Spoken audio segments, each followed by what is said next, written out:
Welcome to ഫുഡിൻഷി. ഞാനിവിടെ കുറച്ച് കടല വേവിപ്പിച്ച് വെച്ചിട്ടുണ്ട്. ഇത് വെച്ചിട്ട് നമുക്കൊരു കറി ഉണ്ടാക്കിയെടുത്താലോ. വെന്ത കടലയാണ്, വേവിപ്പിച്ച് വെച്ച കടല. പിന്നെ അതിലേക്ക് കുറച്ച് മസാല ഉണ്ട്. ഒരു 1.5 ടേബിൾ സ്പൂൺ തേങ്ങ, ഒരു 4-5 മുളക്, പിന്നെ 1 ടീസ്പൂൺ പെരിഞ്ജീരകം, 1 ടീസ്പൂൺ നല്ല ജീരകം, കുറച്ച് കറിവേപ്പില, കുറച്ച് മല്ലി എന്ന് പറഞ്ഞാൽ 1 ടേബിൾ സ്പൂൺ മല്ലി,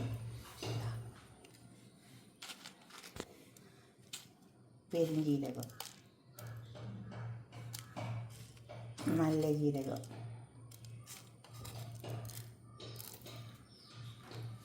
മല്ലി. ഇതൊന്ന് വറുത്തെടുക്കാം. നമുക്ക് ഇതെല്ലാം പാടൊന്ന് വറുത്തെടുത്തിട്ട് കടലക്കറി വെച്ചാൽ നല്ല ടേസ്റ്റ് ഉണ്ടാവും. അതല്ല, ഇത് വറുത്ത പൊടി വീട്ടിലുണ്ടെങ്കിൽ അതെടുക്കുകയും ചെയ്യാം. പക്ഷെ ഇങ്ങനെ നമ്മൾ വറുത്തെടുത്തിട്ട് ഉണ്ടാക്കുമ്പോൾ നല്ല ടേസ്റ്റ് ഉണ്ടാവും. അപ്പോൾ നമുക്കിതൊന്ന് വറുത്തെടുക്കാം. വറുക്കാൻ വേണ്ടി ഒരു പാൻ അടുപ്പത്ത് വെച്ചിട്ടുണ്ട്. കുറച്ച് ഗരം മസാല ഇട്ട് കൊടുക്കാം, ബേ ലീഫ്, പട്ട, 3-4 ഏലക്കായി, ഒരു 1-2 കരിയാമ്പൂ. ഇനി നമുക്കിതിലേക്ക് തേങ്ങ ഇട്ട് കൊടുക്കാം. എല്ലാം ഒരുമിച്ചിട്ട് കൊടുത്തിട്ട് വറുത്തെടുക്കാം.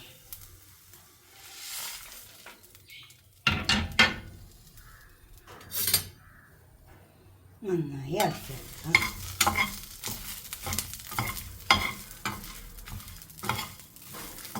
ഇങ്ങനെ വറുത്തിട്ടും വെക്കുക. ഇനി വറുത്ത മല്ലിയൊക്കെ വീട്ടിലുണ്ടെങ്കിൽ അത് എടുത്തിട്ടും വെക്കട്ടോ. ഞാനിങ്ങനെ കടല വെക്കല്, അപ്പോൾ നല്ല ടേസ്റ്റ് ഉണ്ടാവും. പുട്ടിനൊക്കെ കഴിക്കാൻ ഒന്ന് വറന്ന് വരട്ടെ. അപ്പോൾ ഇത് വറുത്തെടുത്തിട്ടുണ്ട്. ഇത് ചൂടാറിയിട്ടുണ്ട്. ഇതൊന്ന് പൊടിച്ചിട്ടൊന്ന് അരച്ചാൽ മതി. അപ്പോൾ നന്നായി അരിഞ്ഞിട്ട്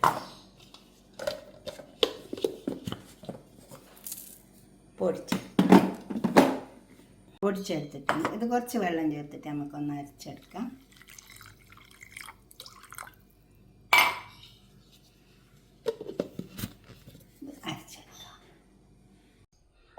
ഒരു പാത്രത്തിൽ കുറച്ച് ഓയിൽ ഒഴിച്ച് കൊടുത്തിട്ടുണ്ട്. അതിനകത്ത് കുറച്ച് സവാള ഇട്ട് കൊടുക്കാം. ചെറിയ ഉള്ളി ഉണ്ടെങ്കിൽ അത് ഇട്ട് കൊടുത്താൽ മതി കേട്ടോ, നല്ല ടേസ്റ്റ് ഉണ്ടാവും.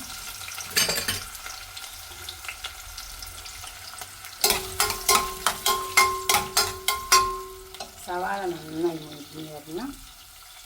സവാള മൂത്ത് വന്നിട്ടുണ്ട്. കുറച്ച് നമ്മൾ എടുത്ത് വെച്ച വെളുത്തുള്ളി, ഇഞ്ചി,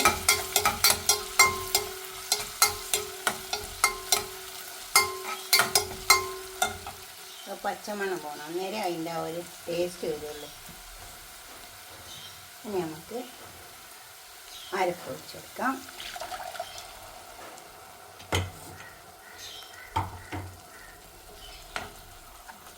അരപ്പ് ഇളക്കി ചേർക്കാം.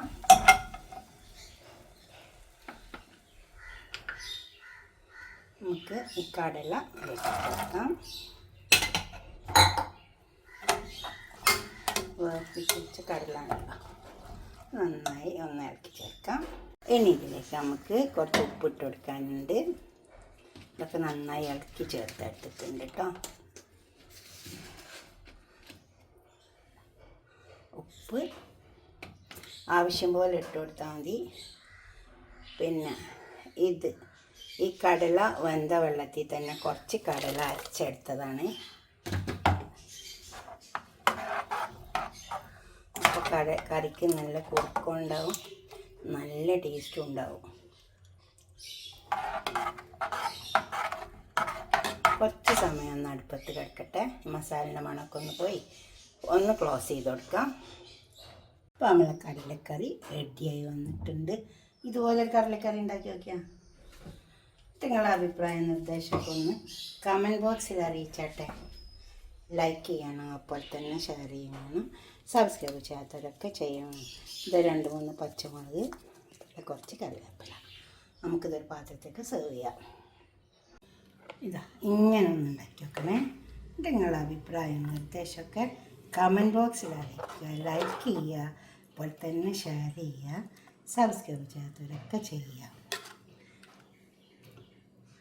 ഈ കടലക്കറിക്ക് ആരും കുറ്റം പറയില്ല കേട്ടോ. ഇതേപോലെ ഒരു കടലക്കറി ഉണ്ടാക്കിയിട്ട് പുട്ടിൻ്റെ കൂടെയോ പൊറാട്ടൻ്റെ കൂടെയോ എന്തിൻ്റെ കൂടെ വേണമെങ്കിലും കഴിക്കാം കേട്ടോ. ഇനിയിപ്പോൾ ഒന്നുമില്ല, ബ്രെഡേ ഉള്ളൂ, അന്നേരം അതിൻ്റെ കൂടെയും കഴിക്കാം, എന്തിൻ്റെ കൂടെ കഴിക്കാൻ പറ്റും. നിങ്ങൾ ഉണ്ടാക്കിയിട്ട് നിങ്ങളെ അഭിപ്രായ നിർദ്ദേശമൊക്കെ കമൻറ്റ് ബോക്സിൽ അറിയിക്കുക, ലൈക്ക് ചെയ്യുക, അപ്പോൾ തന്നെ ഷെയർ ചെയ്യുക, സബ്സ്ക്രൈബ് ചെയ്യാത്തവരൊക്കെ ചെയ്യുക, ഫേസ്ബുക്ക് ഫോളോ ചെയ്യണം. Okay, bye. കമൻറ്റ് ചെയ്യണം.